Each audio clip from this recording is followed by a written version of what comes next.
보물이 있는 곳에는 마음이 많이 머뭅니다. 여러분, 사랑하는 사람이 보물이고 의지의 대상이 또 보물이 될 수 있죠. 방학 기간에 보면 저 시골로 아이들을 보낸 엄마가 아침 저녁으로 전화를 하지요. 전화도 안 하다가 자녀가 가 있으면 늘 마음이 거기 가 있어서 어머니 잘 계셨습니까? 마음이 아이가 가 있으니까 자꾸 마음이 글로 가는 거죠. 또 보면은 군인에 관심이 없다가도 아들이 군대 가면은 군인만 보면 아들 생각하고 군에서 무슨 문제가 있다 그러면 가슴이 철렁하고 그러잖아요. 보물이 자녀가 될 수도 있습니다. 그래서 또 물질도 보물이 될 수 있죠. 그러면 성경에 보면은 속사람과 겉사람, 겉사람과 속사람에 대한 얘기가 나와요. 예수님이 광야에서 40일 금식을 하고 많이 줄여 있을 때 마귀가 그럽니다. 배고프지? 돌을 명하여 떡덩이가 되게 해서 먹어. 그러니 예수님이 말씀하시길 사람이 떡으로만 사는 게 아니고 하나님 말씀으로 사는 거야. 언제든지 우리 겉사람의 유혹은 먹는 문제로 합니다. 그러나 속사람은 언제든지 그 이상의 세계 하나님의 말씀을 생명의 양심으로 삼습니다. 그래서 육에 속해 있으면 물질에 의해서 좌우되고 영에 속해 있는 사람들은 하나님의 뜻이나 말씀에 의해서 좌우된다 라고 하는 원리가 성경에 빼곡히 기록이 되어 있습니다. 그리고 욥기서에 보면 욥을 시험할 때도 늘 사탄은 그러는 거예요. 하나님께서 욥에게 많은 복을 주셔서 그가 하나님이 섬기지 그거 다 한번 거두어 가보세요. 그러면 하나님 욕할 거예요. 그랬단 말이에요. 그러나 욥이 하나님 섬기는 것은 물질이나 환경에서 생기는 것이 아니고 하나님을 사랑함으로 인해서 이제 복을 받은 거거든요. 그러니까 하나님이 시험하라 그랬어요. 그러면 욥에게서는 한번 뺏어봐. 자녀도 뺏어가고 가정도 뺏어가고 아내도 뺏어가고 다 물질도 건강도 뺏어갔는데도 욥은 변함없이 하나님에 대해서 신뢰를 가지고 기도하고 따랐단 말이에요. 이게 욥의 신앙입니다. 사랑하는 성도 여러분, 우리 마음이 예수님께 머물고 우리 마음이 진리 안에 거하고 우리 마음이 늘 심령천국을 이루면서 살게 되는 그런 신령한 복을 받게 되기를 주의 이름으로 축원합니다. 그런데 오늘 누가복음 12장에 보면 예수님과 한 사람의 대화 내용이 나와요. 예수님이 공생의 기간 동안에 하나님의 말씀을 전하고 있는데 한 사람이 예수님에게 다가와서 말합니다. 예수님, 우리 형님에게 얘기해가지고 말씀하셔서 저에게 유산을 좀 주라고 그러십시오. 그랬단 말이에요. 여러분, 유산이라고 하는 것은 부모님이 자녀에게 물려주는 걸 유산이라고 그럽니다. 그럼 보통 부모님 모시고 있는 큰 아들에게는 3분의 2가 되고 작은 아들에게 3분의 1이 주는 걸로 통상예가 되어 있죠.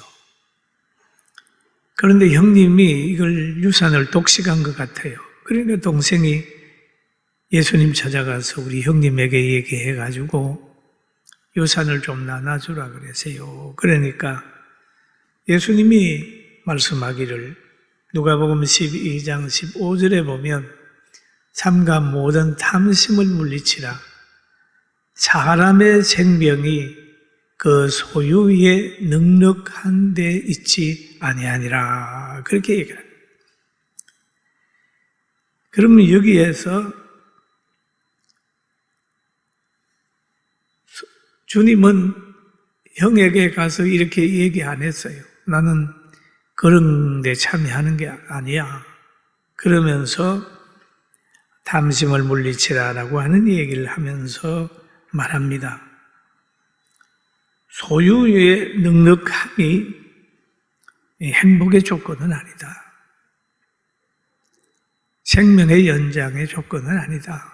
라고 하는 말씀을 하신 거예요. 그 다음에 예화를 하나 딱 들어주셨어요. 한 부자가 있는데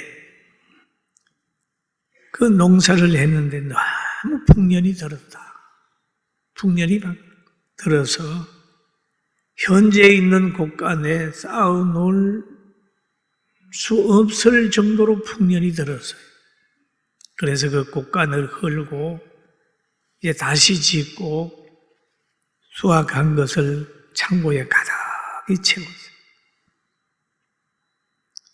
굉장한 많은 재산을 평생 먹고 마실 수 있는 환경이 되어버린 겁니다.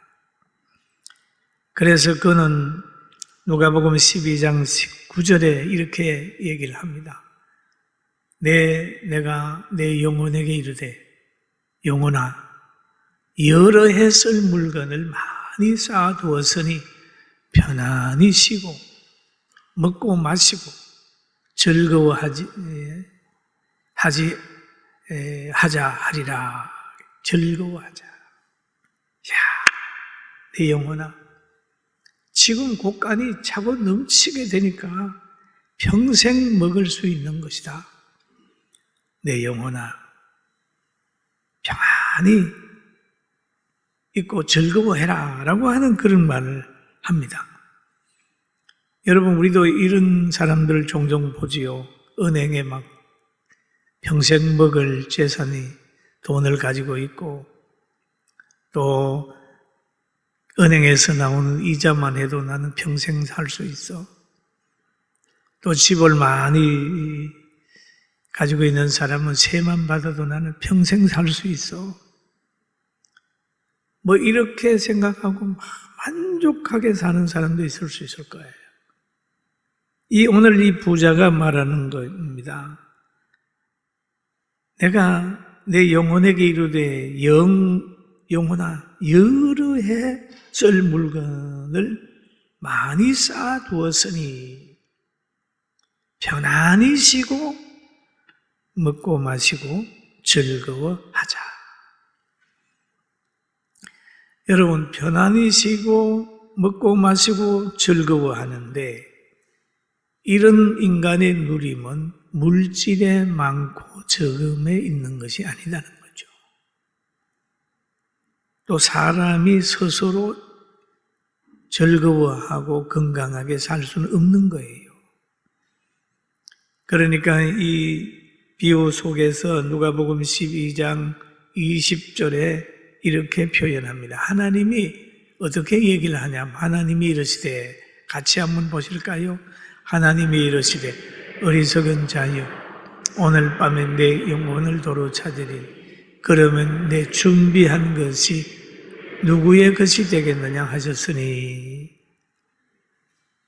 그렇잖아요. 어리석은 자여 물질을 의지하고 그것이 행복을 가져다 줄 줄 알고 그것이 장수를 가져다 줄 줄 알고 이렇게 자만하게 사는 그들에게 비유로 교훈하는 거지요. 여기에 보면 내 영혼을 도로 찾으리니 오늘 밤에 라고 하는 표현을 하고 있습니다. 그러면 세상을 떠나게 한다면 그 물질을 누가 가지겠느냐?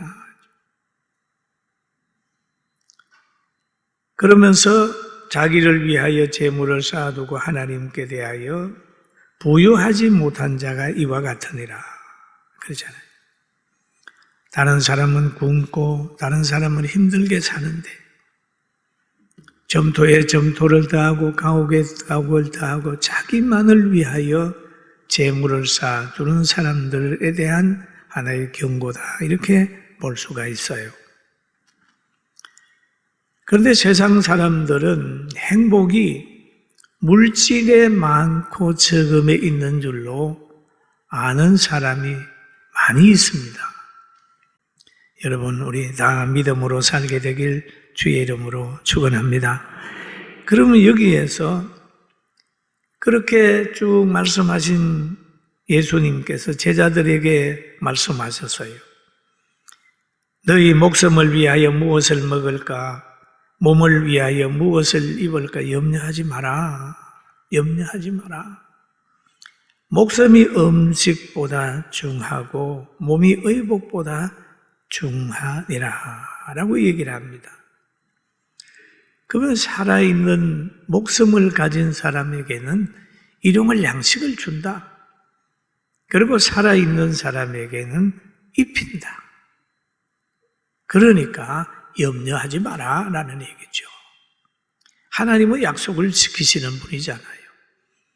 이스라엘 백성이 애굽에서 나와 홍해 건너 광야에 갔을 때 그들은 가진 게 없었어요.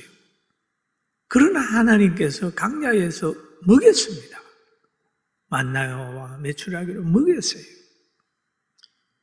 목말라 막 몸부림칠 때에도 반석에서 샘물 내가지고 먹였어요. 맛있게 했습니다. 오병이의 기적을 행할 때 광야에서 먹을 것이 없을 때 그때도 하나님이 먹였어요. 그런 것처럼 하나님 안에 있으면 먹인다는 거예요. 먹인다는 거예요. 그러면서 등장시키는 짐승이 하나 있으니 까마귀를 보라. 까마귀를 생각해 보라. 심지도 아니하고 거두지도 아니하며 골방도 없고 창고도 없으되 하나님이 기르시나니 너희는 새보다 얼마나 더 귀하냐. 그 까마귀도 먹이는데 너희 안 먹이겠느냐? 까마귀를 봐라. 심지도 아니하고 거두지도 아니하고 골방도 없고 창고도 없지만은 하나님이 먹인다. 그러면서 주님이 다시 한 식물을 등장을 시켜요. 까마귀 말씀을 하시고 입는 문제에 대한 말씀하시면서 백합화를 생각해보라 라는 말씀을 또 하십니다. 실도 만들지 않고 짜지도 아니하느니라. 그러나 내가 너희에게 말하노니 솔로몬의 모든 영광으로도 입은 것이 이 꽃 하나만큼 훌륭하지 못하였느니라. 여러분, 백합화를 하나님이 입혔어요. 그 안에는 향기도 줬어요. 살아있는 백합화예요. 그런데 이 백합화는 솔로몬의 영광으로 만들어진 모든 화려함보다 더 아름답다는 거예요. 솔로몬의 영광으로 만들어진 것은 다 인조입니다. 인조. 인간이 만들어진 거예요. 그건 얼마 있으면 다 시들어버리고 냄새나 버리고 그것으로 인하여 타락되지만 백합화는 향기가 있고 하나님을 향하는 것이다. 솔로몬의 아름다운 것보다 백합화가 더 훌륭하다. 그렇게 말씀하셨어요. 여러분, 하나님이 우리를 입히고 있으니까 하나님 안에만 있으면 하나님이 입힌다는 거예요. 할렐루야. 얼마나 귀해요. 그리고 또 한 가지는 보면 자신의 기도하는 것을 점검해야 된다. 너희는 무엇을 마실까, 무엇을 먹을까, 무엇을 마실까 하여 구하지 말며 근심하지도 말라. 구하지 말며 근심하지도 말라. 구함을 한번 점검해 봐야 돼요. 이 모든 것이 것은 세상 백성들이 구하는 것이라 너희 아버지께서 이런 것이 너희에게 있어야 할 것을 아시느니라.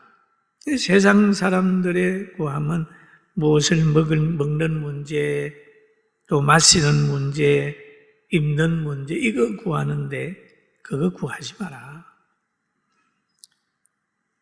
하나님의 나라의 영광을 위해서 구하면 하나님께서 그거는 구하지 않아도 준다는 거죠. 구하지 않아도. 그래서 예수님은 그러는 거예요. 제자들에게 누가복음 12장 31절에 다만 너희는 그의 나라를 구하라. 그리하면 이런 것들을 너희에게 더하시. 이런 것들, 그래 이런 것들, 이방인들이 서고 추구하고 필요로 하는 것들을 주신다고 얘기를 했으니까 우리도 그 나라와 의를 위하여 기도하게 되기를 주님의 이름으로 축원합니다. 할렐루야. 그런데요, 제가 이렇게 오늘 설교하지만요, 저도 과거에는요, 이방인들이 구하는 거, 이방인의 방법을 늘 생각해 봤습니다. 영혼이 살아나고 하나님이 동행하게 되면, 여러분, 예수님이 동행한 배와 탄 배와 타지 않은 배는 평소에는 몰라요. 그러나 풍랑을 만나면 알아요. 풍랑을 만나면 예수님의 탄 배는, 예수님 그러잖아요. 예수님 풍랑 왔어요. 예수님 일어나가지고 바람아 바다에 잠잠하라 그러면 잠잠해지는 거죠. 신앙이 있는 사람하고 없는 사람하고 그냥 살 때는 몰라요. 그러나 환난이 탁 왔을 때, 어려움이 왔을 때, 인간의 힘으로 감당할 수 없는 상황이 왔을 때 신앙이 있는 사람은 금방 느낍니다. 어린 아이가 엄마가 동행할 때는 할 때와 안 할 때 차이가 있잖아요. 넘어져 보면 아는 거예요. 혼자 가다 넘어지면 힘들어도 부모가 동행하게 될 때 넘어져 버리면 부모님의 손이 팍. 여러분, 좋을 때도 나와 주님이 동행하고 있는지를 늘 깨달으며 깨어있게 되기를 주님의 이름으로 축원합니다.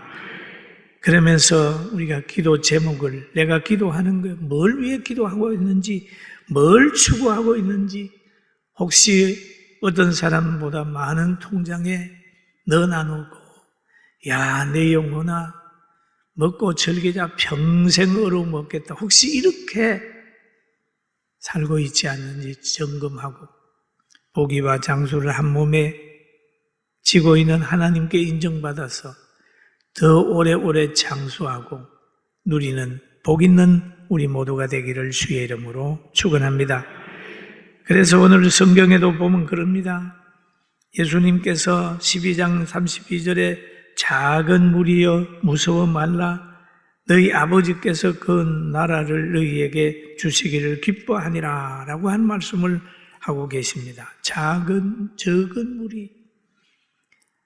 여러분, 적은 무리라고 낙심할 거 없고 대수를 두려워하지 마라. 세속의 권력을 두려워하지 말고 언제든지 하나님께서 나와 함께 한다는 것을 깨달으면서 담력을 가지고 나아가게 되길 주의 이름으로 축원합니다.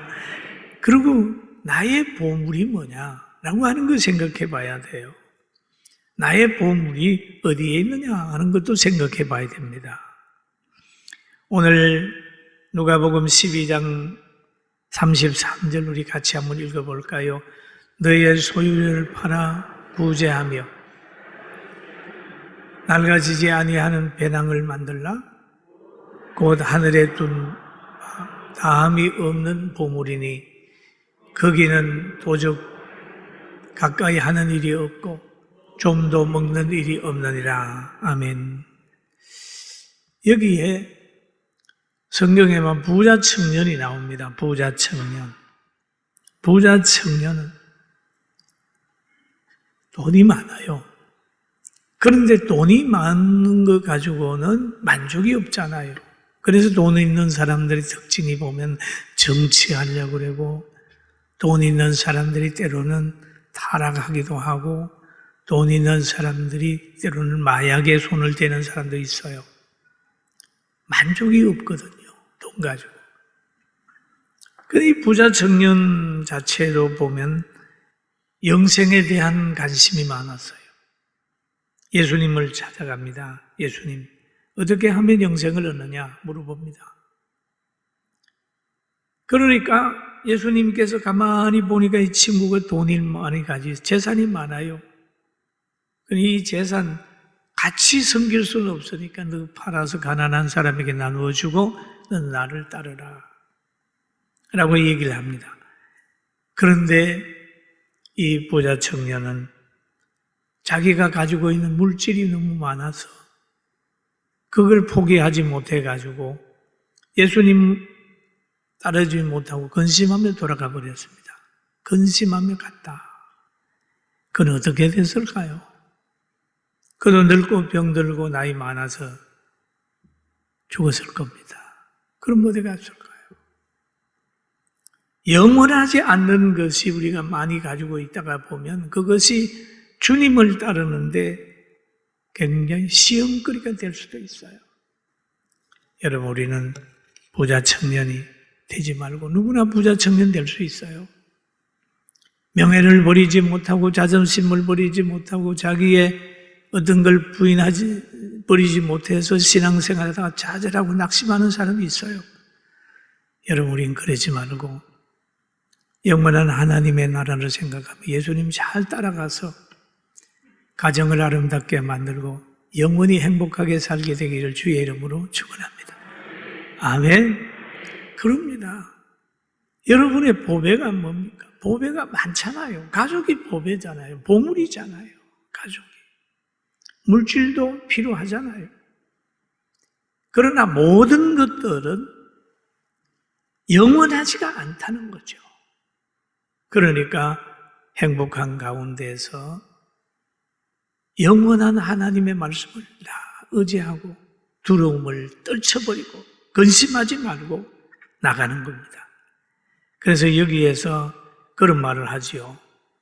잠언서 11장 25절에 보니까 구제를 좋아하는 자는 풍족하여질 것이요 구제를 하라는 거예요.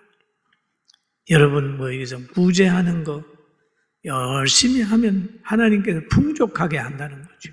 풍족하게. 그 다음에 남을 윤택하게 하는 자는 자기도 윤택하여 지리라. 절대 남을 헐뜯지 말고 남을 윤택하게 만들고 구제 잘하게 되는 거예요. 그렇게 될 때에 하나님께서 갚아준다고 말하는 말씀이 있고 너희 보물이 있는 곳에는 너희 마음도 있으리라. 보물이 어디 있을까요? 보물을 어디에 갖다 둘까요? 저는 가끔 어떤 분들이 그럽니다. 자기 아들을 하나님 앞에 서원하여 드려서 목회자로 만든다는 사람들이 있어요. 과거에 많았어요. 요즘에 좀 줄었습니다만. 아주 소중한 보물이니까 하나님의 일이 너무 소중하니까 그럴까요? 그런 가정들 보세요. 참 화목하게 삽니다. 목적도 부를 생각하는 것들도 선교사 보내고 예배당 건축하고 가난한 사람, 병든 사람 도우고 구제하겠다는 생각을 가진 사람하고 아무 생각 없이 부를 추구하는 사람하고는 삶의 질이 다른 겁니다. 아무쪼록 여러분, 하나님께서 강야 같은 세상에 있다 할지라도 여러분이 그렇다 할지라도 하나님이 지켜준다는 걸 깨달으면서 오늘 염려와 걱정을 버리고 하나님 의지하고 행복하게 되기를 주의 이름으로 축원합니다.